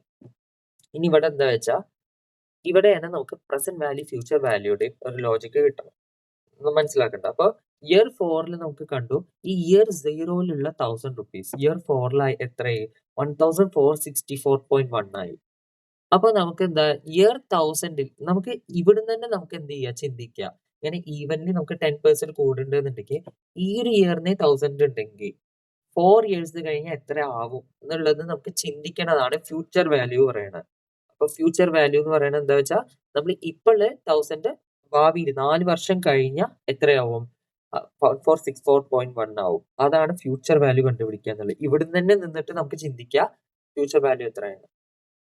പിന്നെ അപ്പൊ എന്താ പ്രസന്റ് വാല്യൂ പറയണത്? എന്താ present value is the exact opposite. അപ്പൊ ഫ്യൂച്ചറിലുള്ള ഒരു വാല്യൂ, ഫ്യൂച്ചറിൽ ഇരിക്കുന്ന ഒരു വാല്യൂ അതിപ്പോ പ്രസന്റിൽ എത്ര ആവും, അന്നുള്ള ഈ വാല്യൂ ഇപ്പൊ എത്രയാവും എന്നുള്ള ഒരു ബാക്ക്വേർഡ് ലോജിക് ആണ്. എഫ് വി പറഞ്ഞ ഫോർവേഡ് ലോജിക് ആണെങ്കിൽ പി വി പറഞ്ഞ ബാക്ക്വേർഡ് ലോജിക് ആണ്. അപ്പൊ 1464.1 ഫോർത്ത് ഇയറിന് നമ്മൾ ചിന്തിക്കുകയാണ്. 1464.1 നമ്മൾ അന്ന് ഇന്ന് അത് എത്രയാവും എന്നുള്ളത് നോക്കുമ്പോൾ അത് പി വി ആണ്, അല്ലെങ്കിൽ പ്രസന്റ് വാല്യൂ എന്ന് പറയുന്നത്. ഓക്കെ, അപ്പൊ പി വി എഫ് വിയുടെ logic I hope it's clear. അപ്പൊ ഇതിലെന്താ നമുക്ക് എന്താ വെച്ചാൽ ഈ ഒരു ഫോർമുലയിൽ നമ്മൾ ചെയ്യുന്ന ഒരു കാര്യത്തിന്റെ ലോജിക്കാണ് നമ്മൾ പറയുന്നത്. അപ്പോൾ ഫസ്റ്റ് ഇയർ പറയുന്നത് 1000 ആണ്, ഇയർ 0 ഇപ്പൊ ഇടുന്ന ആസ് ഓഫ് നൗ 1000 ആണ്. അതിൽ 10% കൂടി ഇയർ 1ലേക്ക് പറഞ്ഞു. അപ്പൊ 1000 പ്ലസ് 10% എന്ന് പറയുന്നത് is the same as 1000 into 110% ആണല്ലോ. 110% പറഞ്ഞാൽ over and above 10% over and above the normal rate ആണ്. അതാണ് 100. അതായത് 10% കൂട്ടുക എന്ന് പറഞ്ഞാൽ ഈസ് ഈക്വൽ ടു ഇൻറ്റു 110%. ഇനിയിപ്പോ 15% കൂടുന്ന വെച്ചാൽ ഇൻറ്റു 115%, 20% പറയണെന്ന് വെച്ചാൽ ഇൻറ്റു 120%, 8% ഇൻക്രീസ് പറയണത് ഇൻറ്റു 108%. അങ്ങനെയാണ് ഇതിൽ വരിക. അപ്പോൾ അതിനെ നമുക്ക് എന്ത് ചെയ്യും, ഈ 110% എന്നുള്ളതിന് ഡെസിമൽ ആക്കി എഴുതിയ നമുക്ക് കാൽക്കുലേറ്ററിൽ 110% അടിച്ചു നോക്കിയാൽ നമുക്ക് 1.1 എന്നാ കിട്ടുക. അപ്പോൾ 1000 ഇൻറ്റു 110% പറയുമ്പോൾ 1000 ഇൻറ്റു 1.1 ആണ്. അപ്പൊ നമുക്കറിയാം ഇയർ 0-ല് 1000 ഇൻറ്റു 1.1 ചെയ്താൽ എന്താ 1100 ആവും. അത് കണ്ടില്ലേ, ഇയർ 1ഉം ഇയർ 0 ഇയർ 1 കണ്ടില്ലേ, 1000 പ്ലസ് 10% 1100 ആണ്. ഇവിടെ അത് തന്നെ ചെയ്ത ഇൻറ്റു ചെയ്ത് നോക്കിയാൽ 1000 ഇൻറ്റു 1.1 ഈസ് ഈക്വൽ ടു 1100. അപ്പൊ എന്താ അത് ഫ്യൂച്ചർ വാല്യൂ അതായത് ഇയർ, അതായത് ഇപ്പൊ 1000 ഫ്യൂച്ചർ വാല്യൂ കണ്ടുപിടിക്കുക പറഞ്ഞാൽ ഇൻറ്റു 1.1 ആണ്. ആ ചെയ്ത് ഫ്യൂച്ചർ വാല്യൂ കണ്ടുപിടിക്കുക വെച്ചാൽ പ്രസന്റ് വാല്യൂ പറഞ്ഞ എന്താ എക്സാക്ട് ഓപ്പോസിറ്റ്, ബാക്ക്വേർഡ് അപ്രോച്ച് ആണ്. അപ്പൊ മുമ്പിലേക്ക് പോകുമ്പോൾ ഇൻറ്റു ആണെങ്കിൽ പിന്നിലേക്ക് പോകുമ്പോൾ എന്താ ഡിവൈഡ് ചെയ്യുകയാണ് ചെയ്യുക ഓബിയസ്ലി. അപ്പൊ എന്താ നമ്മൾ ഇയർ 2-ന് നിന്ന് 1100 പോയിന്റ് ഓഫ് വ്യൂവിൽ നിന്ന് അവിടുന്ന് ഡിവൈഡ് ബൈ 1.1 കിട്ടിയ ഇന്നത്തെ പ്രസന്റ് വാല്യൂ 1000 കിട്ടും. ക്ലിയർ ആയോ? അതാണ് to find P V, to find F V. ഞാനൊരു ഫോർവേഡ് ബാക്ക്വേർഡ് അപ്രോച്ച് കൊടുത്തിട്ടുണ്ട്. എഫ് വി ആണെന്നുണ്ടെങ്കിൽ ഇവിടെ നിന്നിട്ട് ഇൻറ്റു 1.1 ആണ് towards the future. Present value ആണെങ്കിൽ ഫ്യൂച്ചറിൽ നിന്നിട്ട് divided by 1.1 to arrive at the present. Okay, ഈ ഒരു ലോജിക്ക് നമ്മൾ ഇത് എപ്പോഴും നമ്മൾ എന്താണ് കോമ്പൗണ്ടിങ് ഒക്കെ ചെയ്യുമ്പോൾ പ്രസന്റ് വാല്യൂ ഫാക്ടർ ഒക്കെ നമ്മൾ ഇൻറ്റു ചെയ്യണ കാര്യമാണിത്. അപ്പൊ അതിന്റെ ലോജിക്ക് എന്താന്നുള്ളത് നമ്മൾ ബ്ലാൻഡ്ലി നമ്മൾ അതേപോലെ ആസ് ഇറ്റ് ഈസ് ബ്ലൈൻഡായി ചെയ്യാതെ നമ്മൾ എന്തിനാ ചെയ്യണമെന്നുള്ളത് ഒന്നുകൂടി മനസ്സിലായി സുഖമായിട്ട് നമുക്ക് എന്ത് ചെയ്യാം, വേഗത്തിലും ക്വിക്കിലും ചെയ്യാം. നമുക്ക് ലോജിക്ക് കിട്ടിയാൽ തന്നെ നമുക്ക് സ്പീഡും കൂടും. ഓക്കെ, അപ്പോൾ ഐ ഹോപ്പ് ഇറ്റ്സ് ക്ലിയർ, മനസ്സിലായി വിചാരിക്കുന്നു. അപ്പോൾ ഇതാണ് ടൈം വാല്യൂ ഓഫ് മണിയുടെ ഒരു ബേസിക്സ് ക്രക്സ് ഞാൻ പറഞ്ഞത്. ഇനി നമുക്ക് പറയാനുള്ളത് ടെക്നിക്സ് ആണ്, ടെക്നിക്സ് ഓഫ് ക്യാപിറ്റൽ ബഡ്ജറ്റിംഗ്. ഈ ക്യാപിറ്റൽ ബഡ്ജറ്റിംഗിന്റെ ടെക്നിക്സ് ഇതാണ് ഏറ്റവും ഇമ്പോർട്ടന്റ് ആയത് ഞാൻ പറഞ്ഞു. അപ്പോൾ ആദ്യം നമ്മൾ ഡിസ്കൗണ്ടിങ് ഫാക്ടറിന്റെ കാര്യങ്ങൾ അങ്ങനെ എഴുതി. ഈ ടെക്നിക്സ് ഓരോന്നും ഞാനൊരു ചാർട്ടായിട്ട് കൊടുത്തിട്ടുണ്ട്. ഈ ഒരു ചാർട്ടിൽ പറയുന്ന ഒരു ചെറിയത് എന്താ വെച്ചാൽ ഞാൻ ഡിസ്കൗണ്ടഡിൽ MIRR കൂടി ഒരു ടെക്നിക് ഉണ്ട്, അത് ഞാൻ ഇതിൽ ഉൾപ്പെടുത്താൻ മറന്നതാണ് കേട്ടോ. അപ്പോൾ MIRR modified internal rate of റിട്ടേണിന്റെ അത് ഇത് എഴുതിയിട്ടില്ല അതില്. ഓക്കെ, ബാക്കിയൊക്കെ അതേപോലെ ആസ് ഓഫ് ICI മെറ്റീരിയൽ ഞാൻ എഴുതിയതാണ്. അപ്പൊ ടെക്നിക്സിൽ ട്രഡീഷണൽ ഉണ്ട്, ഡിസ്കൗണ്ടഡ് ഉണ്ട്. നമ്മൾ പറഞ്ഞു നോൺ ഡിസ്കൗണ്ടഡ്, ഡിസ്കൗണ്ടഡ്. അപ്പൊ നോൺ ഡിസ്കൗണ്ടഡ് പറഞ്ഞ എന്താ, ആ ഒരു 3 മെത്തേഡ്സ് ഉണ്ട്: pay back period, pay back reciprocal, ARR method. ഇതിലൊന്നും ടൈം വാല്യൂ ഓഫ് മണി ഇല്ല. അപ്പൊ പേ ബാക്ക് പീരിയഡ് എന്താ, ഇതൊക്കെ നമ്മൾ ഇതിലൊന്നും നമ്മൾ ആസ് ഐ സെഡ് ഇതിൽ നമ്മൾ ചെയ്ത് പഠിക്കുക കാര്യങ്ങളൊന്നും നമ്മൾ ഡീറ്റെയിൽ ആയിട്ട് നമ്മൾ പ്രോബ്ലംസ് എക്സാമ്പിൾ ഇട്ട് ചെയ്ത് പഠിക്കുന്നില്ല. കാരണം ഇതൊരു കൺസൈസ് റിവിഷൻ ആയിട്ടാണ് നമ്മൾ പ്ലാൻ ചെയ്തത്. നിങ്ങൾ ഇതൊക്കെ എന്താവും, നിങ്ങൾ ഇതൊക്കെ സ്വന്തമായി ചെയ്യണത് തന്നെയാണ്. നിങ്ങൾ ഈ പ്രോബ്ലംസ് ചെയ്യും, നിങ്ങൾ ഇക്വേഷൻസ് പഠിക്കും, ഒക്കെ നിങ്ങൾ തന്നെ പഠിച്ച് ചെയ്യണതാണിത്. അപ്പൊ നമ്മുടെ മോട്ടീവ് എന്ന് പറയുന്നത് ഈ എല്ലാ മെത്തേഡ്സും എന്താ ലോജിക്ക് എന്നുള്ളത് മനസ്സിലാക്കി തരിക എന്നുള്ളതാണ് ഈ റിവിഷന്റെ ഒരു എയിം എന്ന് പറയുന്നത്. സോ നമ്മൾ അങ്ങനെ ഡീറ്റെയിൽ ആയിട്ട് പോവില്ല, ഇത് ഓരോ എക്സാമ്പിൾ ചെയ്യുന്നില്ല, നമ്മൾ എന്തിനാ അത് ചെയ്യണം എന്നുള്ളതാണ് പറയുന്നത്. ഇനി നിങ്ങൾ ഇൻ കേസ് ഇത് നിങ്ങൾ ഇതുവരെ പഠിച്ചിട്ടില്ല എന്നുണ്ടെങ്കിൽ ഈ ഞാൻ ഇട്ട വീഡിയോ നിങ്ങൾ കേട്ട് കഴിഞ്ഞിട്ട് നിങ്ങൾ നിങ്ങളുടെ മെറ്റീരിയലിൽ പഠിക്കാൻ തുടങ്ങിയാൽ നിങ്ങൾക്ക് ഈ ലോജിക്ക് തന്നെ നിങ്ങൾക്ക് മനസ്സിലാവും. ലോജിക്ക് കിട്ടിയിട്ടാണ് നിങ്ങൾ പഠിക്കാൻ പോകണം. അപ്പൊ നിങ്ങൾക്ക് സുഖമാണ്. നിങ്ങൾ ഒരു വട്ടം ഇത് കഴിഞ്ഞതാണെങ്കിൽ ഓൾസോ ഇറ്റ്സ് വെരി ഗുഡ്. കാരണം നിങ്ങൾ പഠിച്ചത് സിങ്ക് ചെയ്തെടുക്കാനും ഒരു ചാൻസ് ആണ് കിട്ടുന്നത്. ഓക്കെ, സോ എന്താണ് back to the topic, pay back period ആണ് നമ്മൾ പറയുന്നത്. പേ ബാക്ക് പീരീഡ് എന്ന് പറയുന്നത് എന്താ, അതിന്റെ ലോജിക് പറയണത് പേ ബാക്ക്, അതായത് നമുക്ക് തിരിച്ചു കിട്ടുക എന്നുള്ളതാണ്. എന്താണ്, നമ്മൾ ഇട്ട ഇൻവെസ്റ്റ്മെന്റ്, നമുക്കറിയാം ഔട്ട്ഫ്ലോ നമ്മളൊരു ഇൻവെസ്റ്റ്മെന്റ് ഇട്ടു, ഏതൊരു പീരീഡ് ഓഫ് ടൈമിലാണ് ആ ഒരു ഇട്ട അമൗണ്ട് തിരിച്ചു കിട്ടുന്നത് എന്നുള്ളതാണ്. അത് ഫുൾ അമൗണ്ട് നമുക്ക് ഇട്ടത് ഏത് സമയത്താണ് നമുക്ക് റിഡീം ചെയ്ത് കിട്ടുക, at which year the investment amount is redeemed. അപ്പോൾ ആ ഒരു ലോജിക്കാണ് പേ ബാക്ക് പീരീഡ്. അപ്പൊ എന്താ, നമ്മളിപ്പോ ഒരു എക്സാമ്പിൾ ഇടുകയാണെങ്കിൽ നമ്മളിപ്പോ എന്താ ക്യാഷ് ഫ്ലോസ് ഞാൻ പറഞ്ഞപ്പോ നമ്മൾ 1 lakh ഇട്ടു. അപ്പൊ 1 lakh ഇട്ട് കഴിഞ്ഞാൽ നമുക്ക് എന്താണ് ഓരോ വർഷം ഇങ്ങോട്ട് ഇൻഫ്ലോ കിട്ടും. അപ്പൊ ഓരോ വർഷം ഒരു 20,000 കിട്ടുക വിചാരിക്കുക. അപ്പൊ 1 lakh ആദ്യം ഇട്ടു, എല്ലാ വർഷവും ഇൻഫ്ലോ 20,000. അപ്പൊ 20,000 ആദ്യത്തെ വർഷം കിട്ടി, പിന്നെ രണ്ടാമത്തെ 20,000 കിട്ടി, അപ്പൊ 40,000 ആയി. ഇങ്ങനെ പോയി ഏതൊരു വർഷമാണ് നമ്മൾ ഈ ഇട്ട 1 lakh കിട്ടുന്നത്, അതാണ് പേ ബാക്ക് പീരീഡ് എന്ന് പറയുന്നത്. അപ്പോൾ അതാണ് it depends upon 2 cases, if the cash flow is constant or not constant. അപ്പോൾ ക്യാഷ് ഫ്ലോ, അതായത് ആനുവൽ ക്യാഷ് ഫ്ലോ പറയുന്നത് കോൺസ്റ്റന്റ് ആണെന്നുണ്ടെങ്കിൽ സിമ്പിൾ ആയിട്ട് നമുക്ക് ഡിവൈഡ് ചെയ്യേ വേണ്ടു. കാരണം pay back period is investment divided by annual cash flow. നമ്മൾ പറഞ്ഞ പോലെ നമ്മളിപ്പോ ഒരു ലോജിക് തന്നെ കിട്ടും. നമ്മൾ 1 lakh ഇട്ടു, എല്ലാ വർഷവും നമുക്ക് 20 കിട്ടും. അപ്പൊ ആദ്യത്തെ വർഷം 20 കിട്ടി, രണ്ടാമത്തെ വർഷം 40 കിട്ടി, അങ്ങനെ പോയ എത്രാമത്തെ വർഷമാണ് 1 lakh കിട്ടുക എന്നുള്ളതാണ്. അപ്പൊ ആ 1 lakh ഡിവൈഡ് ബൈ 20, അപ്പൊ നമുക്ക് 5 വർഷം കിട്ടും. ശരിയാണല്ലോ, കാരണം 1 lakh കിട്ടു, 20,000 ഒരു വർഷം കിട്ടുന്ന വെച്ചാൽ അങ്ങനെ 5 വർഷം പോയാലല്ലേ നമുക്ക് ഈ 1 lakh കിട്ടുമോ, ആ ഒരു കൺസെപ്റ്റേ ഉള്ളൂ ഇതിൽ. അപ്പൊ investment divide by annual cash flow. If the cash flow is constant ആണെങ്കിൽ മാത്രമേ ഇത് പറ്റൂ. നോട്ട് കോൺസ്റ്റന്റ് ആണെങ്കിൽ നമുക്ക് ഇങ്ങനെ ഡിവൈഡ് ചെയ്യാൻ പറ്റില്ല, കാരണം യൂണിഫോമിറ്റി ഇല്ല. അപ്പോൾ അതിനെന്താ ക്യുമുലേറ്റീവ് അപ്രോച്ച് ആണ് നമ്മൾ ചെയ്യുക. നിങ്ങൾ സ്റ്റാറ്റിസ്റ്റിക്സിലൊക്കെ പഠിച്ചിട്ടുണ്ടാവും ക്യുമുലേറ്റീവ് ഫ്രീക്വൻസി ഒക്കെ പഠിക്കാൻ. അപ്പൊ എന്താ ക്യുമുലേറ്റ് ചെയ്യുക, അതായത് നമുക്ക് സപ്പോസ് 10,000 20,000 30,000 40,000 ആണ് ക്യാഷ് ഫ്ലോ വിചാരിക്കുക. ഓക്കെ, അപ്പോൾ അങ്ങനെയാണെന്നുണ്ടെങ്കിൽ ആ ഒരു പലതാണെങ്കിൽ ആദ്യത്തെ വർഷം 10,000, രണ്ടാമത്തെ വർഷം 20,000 പറഞ്ഞ് നമുക്ക് ക്യുമുലേറ്റീവ് പറഞ്ഞിട്ടൊരു കോളം കൂടി നമ്മൾ എന്ത് ചെയ്യണം, ചേർക്കണം. അപ്പൊ ഇത് ആഡ് ചെയ്ത് അക്യുമുലേറ്റ് ചെയ്ത് നമ്മൾ എഴുതണം. അപ്പൊ ഏതൊരു പോയിന്റിലാണോ ആ ഒരു ക്യുമുലേറ്റീവ് എന്ന് നോക്കുമ്പോൾ ഏതൊരു പോയിന്റിലാണോ നമുക്ക് ഈ 1 lakh ടച്ച് ചെയ്യണ, ആ ഒരു പോയിന്റ് ആണ് ഇത് പേ ബാക്ക് പീരീഡ് എന്ന് പറയുന്നത്. എവിടെ ഈ 1 lakh എത്തി എന്നുള്ളതാണ്. അപ്പൊ സപ്പോസ് എന്താണ്, നമുക്ക് തേർഡ് ഇയറിൽ എന്താ ടോട്ടൽ കിട്ടി, തേർഡ് ഇയർ ആകുമ്പോഴേക്കും 90,000 കിട്ടി, പക്ഷെ ഫോർത്ത് ഇയർ ആകുമ്പോഴേക്കും 1,10,000 ആയി. അപ്പൊ അത് കഴിഞ്ഞാൽ എന്താ, ഈ 1 lakh lies between these two. അപ്പൊ 90 ഉള്ളൂ, പക്ഷെ അടുത്ത വർഷത്തേക്ക് എക്സീഡ് ആയി. അതിന്റെ അർത്ഥം എന്താ വെച്ചാൽ ഈ 1 lakh എന്ന് പറയുന്നത് it lies in between the third and fourth year. അപ്പൊ മൂന്നാമത്തെ വർഷം 90 ഉള്ളൂ, അത് കഴിഞ്ഞിട്ട് ഏതോ സംവെയർ ബിറ്റ്വീൻ തേർഡ് ഇയർ ഫോർത്തിന്റെ ഏതോ ഒരു കാലത്തിന്റെ ഇടയിലാണ് ഈ 1 lakh കിട്ടിയത്. അപ്പൊ ആ ഒരു ഇതാണ് നമ്മൾ കണ്ടുപിടിക്കേണ്ട, ആ ഒരു ഗ്യാപ്പും കാര്യങ്ങളൊക്കെ നമ്മൾ കണ്ടുപിടിച്ച അതാണ് നമ്മൾ ക്യുമുലേറ്റീവ് അപ്രോച്ച് നമ്മൾ ചെയ്യണം. അപ്പൊ അത്രയേ ഉള്ളൂ പേ ബാക്ക് പീരീഡിന്റെ കേസ്. പിന്നെ പേ ബാക്ക് റെസിപ്രോക്കൽ ആണ്.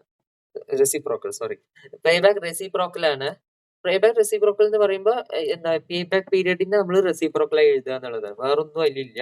അപ്പൊ നമ്മള് കേസിൽ പറഞ്ഞു 1 lakh എഴുതി, 20,000 5 വർഷം എഴുതി. അപ്പൊ പേ ബാക്ക് പീരീഡ് അതിൽ 5 ആണ്, നമ്മളത് പറഞ്ഞു. അപ്പൊ പേ ബാക്ക് റെസിപ്രോക്കൽ പറഞ്ഞാൽ സിമ്പിൾ അതിന്റെ റെസിപ്രോക്കൽ, അത് 1/5. 1 ഡിവൈഡ് ബൈ നമ്പർ ആണ് അതിന്റെ റെസിപ്രോക്കൽ എന്ന് പറയുന്നത്. അപ്പൊ 1 ഡിവൈഡ് ബൈ 5 അത് ഈസ് 20%. അതിന്റെ ലോജിക് എന്താ വെച്ചാൽ സിമ്പിൾ ആണ്.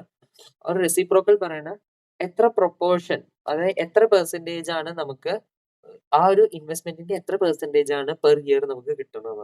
അത് ഒബ്വിയസ് ആണ്, കാരണം 1 lakh 20,000 നമുക്ക് കിട്ടണ ഒരു വർഷം, 1 lakh ആ ടോട്ടൽ വെച്ചാൽ നമുക്ക് ഒരു വർഷം 20% കിട്ടുള്ളൂ. എന്നാലല്ലേ 5 വർഷം കൂടിയാലേ 100% ആവുള്ളൂ. ആ ഒരു ലോജിക്കേ ഉള്ളൂ, വേറൊന്നും അതിലില്ല, കാര്യമായിട്ട് ചോദിക്കൂല.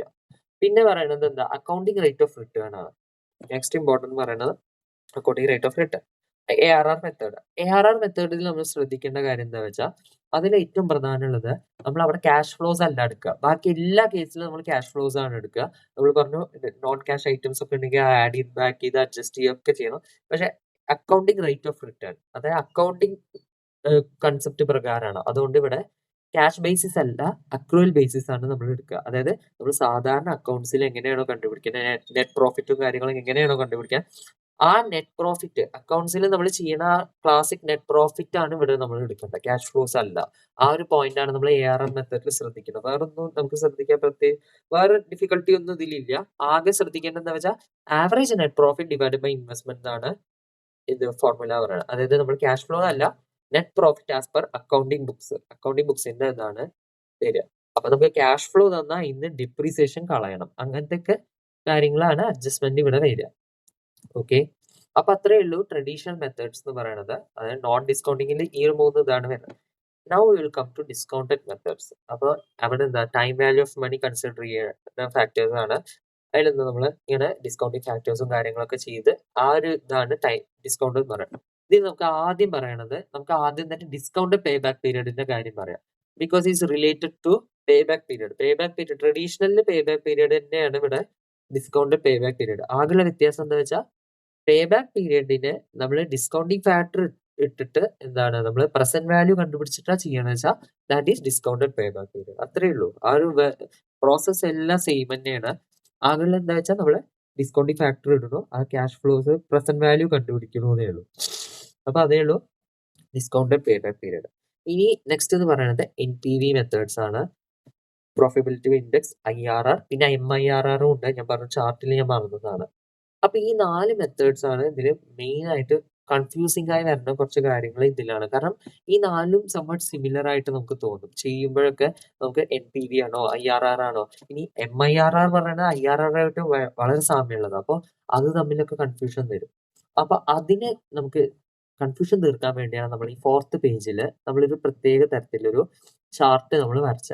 ഈ ഒരു ചാർട്ട് നമുക്ക് മനസ്സിലാക്കിയ ഈ ലോജിക് ആണ്. എന്താണ് ഈച്ച് ആൻഡ് എവറി മെത്തേഡ്, എങ്ങനെയാണ്, how are they interconnected to one another. അപ്പോൾ ഓരോ മെത്തേഡും കണക്റ്റഡ് ആണ്. ആ എങ്ങനെയാ കണക്ഷൻ വരണം എന്നുള്ളത് ആ ഒരു സീക്വൻസ് ആയിട്ട് നമ്മൾ ഒരു മൈൻഡ് വോയിസ് നമ്മൾ ക്രിയേറ്റ് ചെയ്ത, അതായത് നമ്മളൊരു മെന്റൽ പ്രോസസ്സ് നമ്മൾ ഇങ്ങനെ തന്നെ ഈ തിങ്കിങ് പ്രോസസ്സ് ഉണ്ടാക്കി കഴിഞ്ഞാൽ നിങ്ങൾക്ക് ഇനി ICA മെറ്റീരിയൽ വായിക്കുമ്പോൾ അല്ലെങ്കിൽ നിങ്ങളുടെ നോട്ട്സ് തുറക്കുമ്പോൾ സുഖമായിട്ട് നിങ്ങൾക്ക് മനസ്സിലാവും കാര്യങ്ങൾ.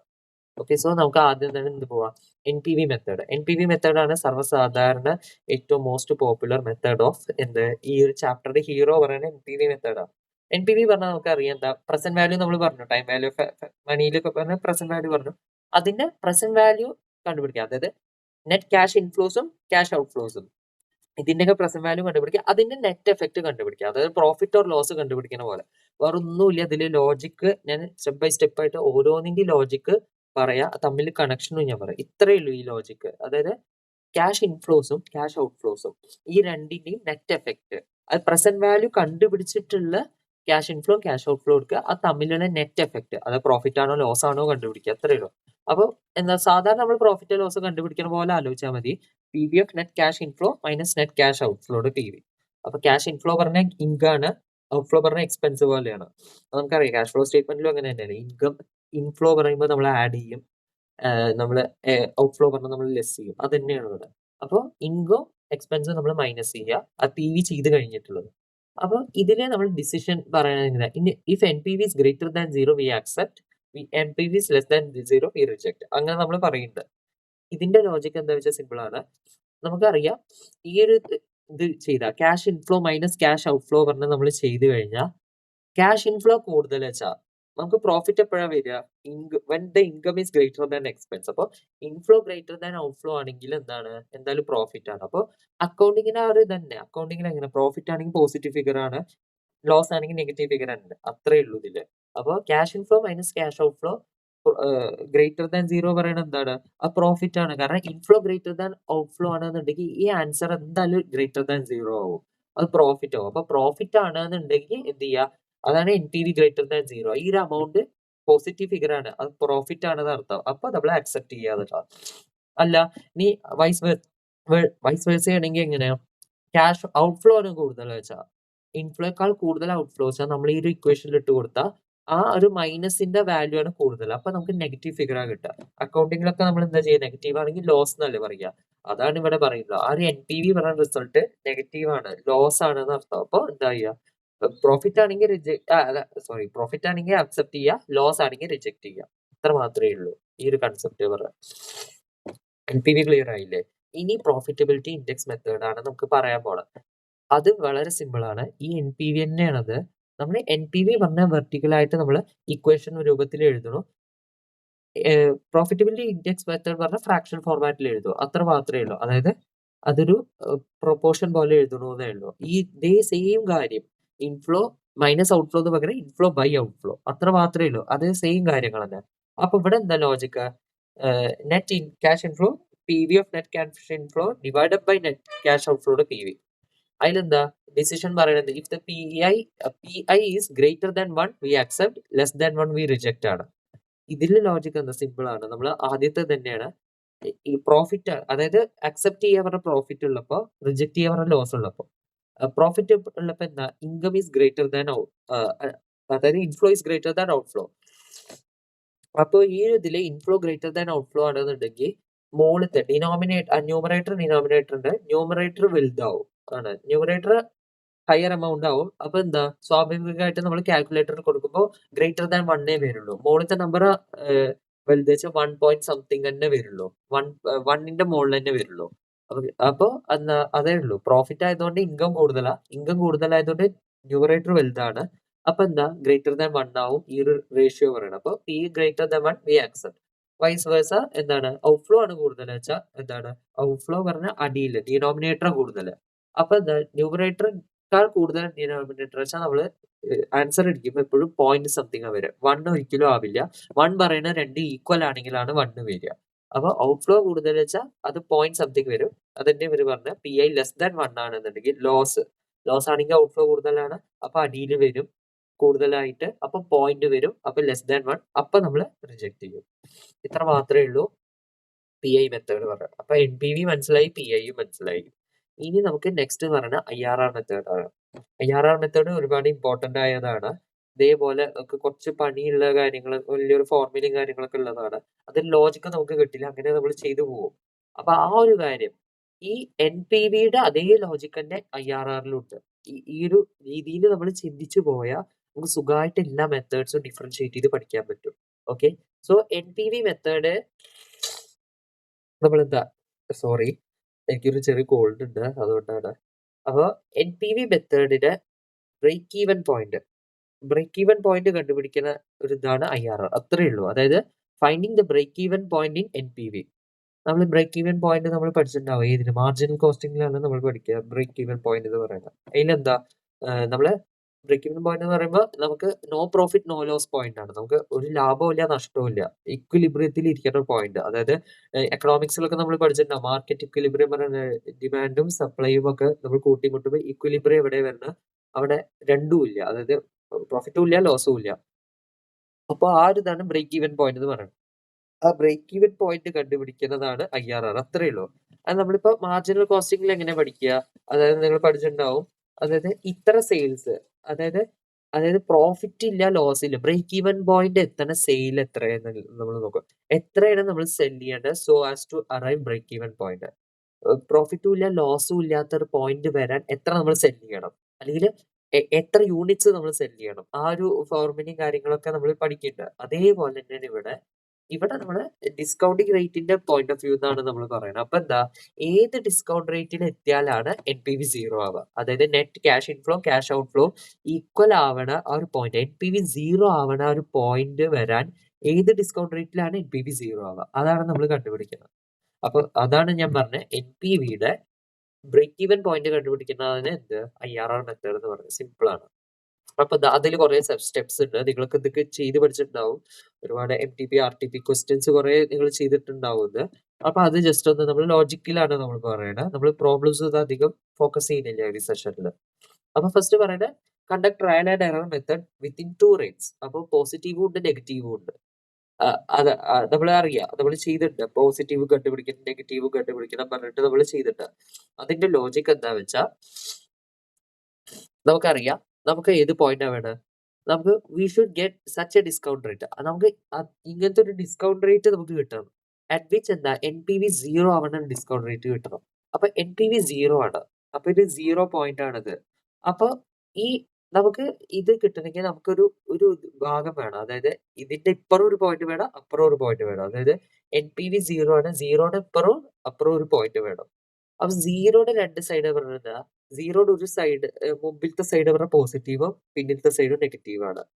അപ്പൊ ഈ 2 പോയിന്റ് വേണം, ഒന്ന് പോസിറ്റീവ് ഒന്ന് നെഗറ്റീവ് ആവണം എന്ന് പറയാൻ കാരണം അതാണ്. എന്താ വെച്ചാൽ ഈ 2 പോയിന്റ് കിട്ടിയാലേ ഈ നടുവിൽ 0 കിട്ടുള്ളൂ. നമുക്ക് ഈ ഒരു 0 വരുന്ന ഒരു ഗ്യാപ്പ് വേണം. അപ്പൊ അത് കിട്ടണമെങ്കിൽ എന്ത് ചെയ്യണം? ഒരു പോസിറ്റീവ് ഒരു നെഗറ്റീവ് നമുക്ക് 2 അറ്റം വേണം ഈ 0 നടുവിൽ വരാൻ. അപ്പൊ അതുകൊണ്ടാണ് നമ്മൾ 2 ഇത് ചെയ്യണം. അപ്പൊ 2 റേറ്റിൽ നമ്മൾ എന്ത് ചെയ്യുക? നമ്മൾ റാൻഡം ട്രയൽ ആൻഡ് എറർ ആണ് ചെയ്യണം. 2 റാൻഡം റേറ്റ്സ് എടുക്കണം ഡിസ്കൗണ്ടിങ് ഫാക്ടർ. അപ്പൊ ഡിസ്കൗണ്ടിങ് ഫാക്ടർ ഇൻക്രീസ് ചെയ്യുന്തോറും NPV നെഗറ്റീവ് ആവും ആണ്. അപ്പൊ നമ്മൾ ആദ്യം 10% എടുത്തു. 10% എടുക്കുമ്പോൾ എന്താ NPV 1000 ആണ് വിചാരിക്കുക. പക്ഷെ നമ്മൾ 15% എടുത്തപ്പോൾ NPV -1000 ആയി.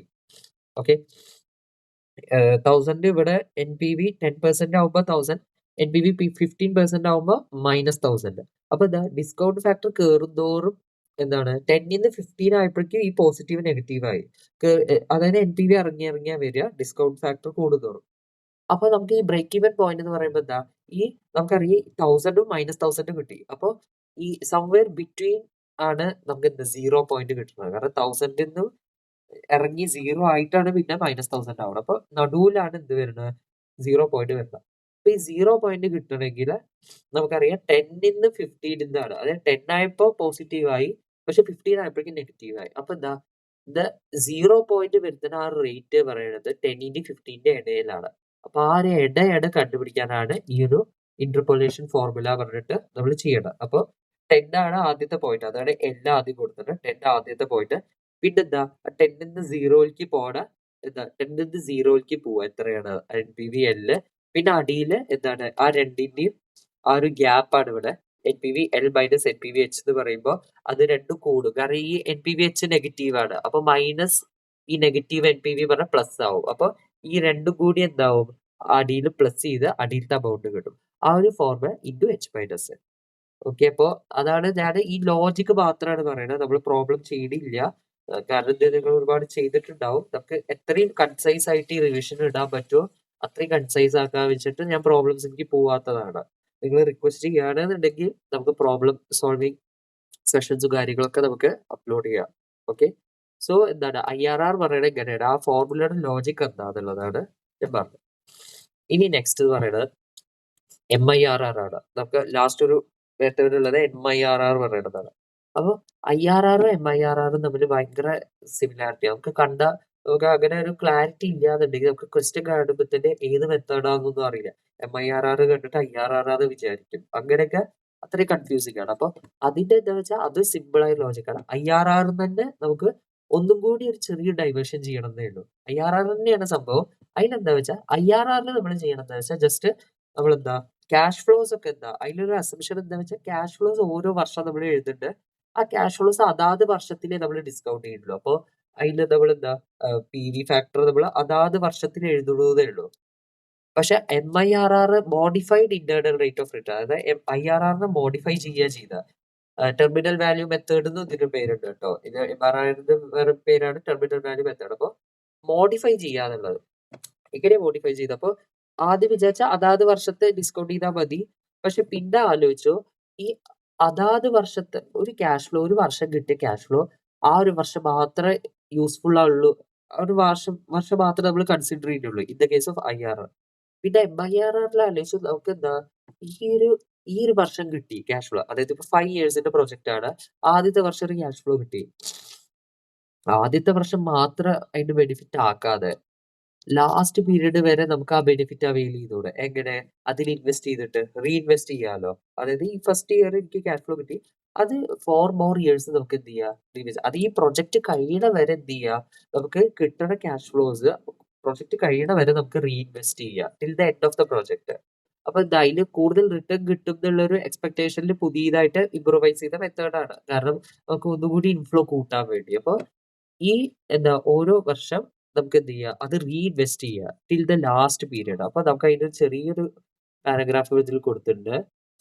ഓക്കെ, അപ്പൊ ഇതിൽ എന്താ വെച്ചാൽ സപ്പോസ് ദ ഡിസ്കൗണ്ട് ഫാക്ടർ 10% ആണ് ഇവിടെ. അപ്പൊ ഇയർ വണ്ണില് നമുക്കൊരു ക്യാഷ് ഫ്ലോ കിട്ടി. അപ്പൊ ഇയർ വണ്ണില് ക്യാഷ് ഫ്ലോ നമുക്ക് 5 ഇയേഴ്സിന്റെ പ്രൊജക്ട് ആണ്. അതിന് ഫസ്റ്റ് ഇയർ നമുക്ക് ക്യാഷ് ഫ്ലോ കിട്ടി.